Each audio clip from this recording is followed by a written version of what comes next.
دولت سب کے لیے اچھی نہیں ہوتی، کچھ لوگ نہیں ہضم کر پاتے۔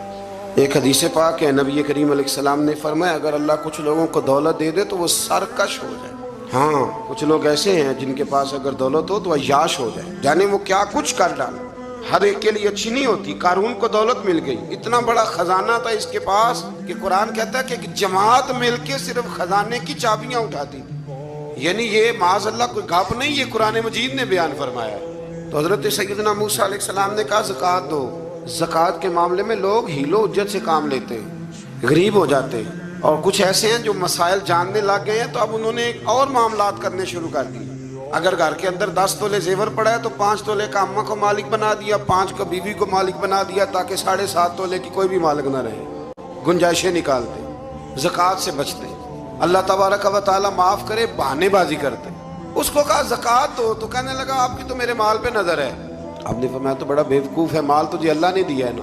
تو اللہ کے رستے میں تھے، یہ کام ذرا مشکل ہے۔ جب اس کو بار بار کہا تو اس نے نہ بجائے اس کے کہ وہ مال دیتا، اس نے حضرت موسیٰ پہ الزام لگا دیا، ایک عورت کو تیار کر کے لایا۔ یہ الزاموں والا کیس سنتے آ رہے ہیں آپ کہاں تک؟ حضرت یوسف پہ بھی لگا، جناب مریم پہ بھی لگا، حضرت سیدنا موسیٰ کلیم پہ بھی لگا، اور حضرت عیسیٰ پہ بھی سارے ہوئے نا الزامات۔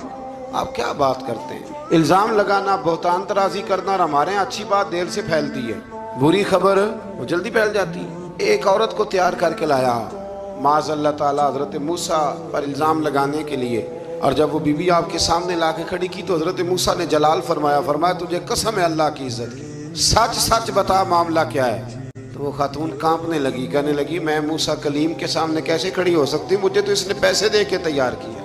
یہ جب کہا تو حضرت موسیٰ علیہ السلام رونے لگے کہ تو سارا کچھ کرتا پر میری سفید چادر پہ داغ تو نہ لگانے کی کوشش کر۔ آپ رونے لگے۔ آپ یقین کریں لوگ تکلیف دیتے ہیں، بعضوں کا ایسی بات کرتے ہیں جس کا کوئی وجود نہیں ہوتا، اور آپ کو نہ کردہ گناہ کی سوال کا جواب دینا پڑ جائے کتنی مشکل ہوتی ہے۔ یعنی جو کام آپ نے کیا نہیں، اگر اس کا آپ سے سوال پوچھا جائے تو کتنا مشکل اور کٹھن مرحلہ ہوتا ہے۔ تو یہ کچھ لوگ کر دیتے ہیں لیکن وہ سمجھتے نہیں، کہتے ہیں آپ حوصلہ کریں، آپ درویش ہیں۔ حضرت موسیٰ سے بڑا درویش کون ہوگا؟ کلیم تھے نا اللہ کے، بڑا جگرا ہے نا، لیکن رو پڑے، کہنے لگے تجھے ایسا نہیں کرنا چاہیے تھا۔ کہنے لگے اللہ اب اسے سزا دے۔ تو رب کریم نے اس کے سارے ساز و سامان سمیت اسے زمین میں دھنسا دیا، وہ زمین میں غرق ہو گیا اپنے خزانے سمیت۔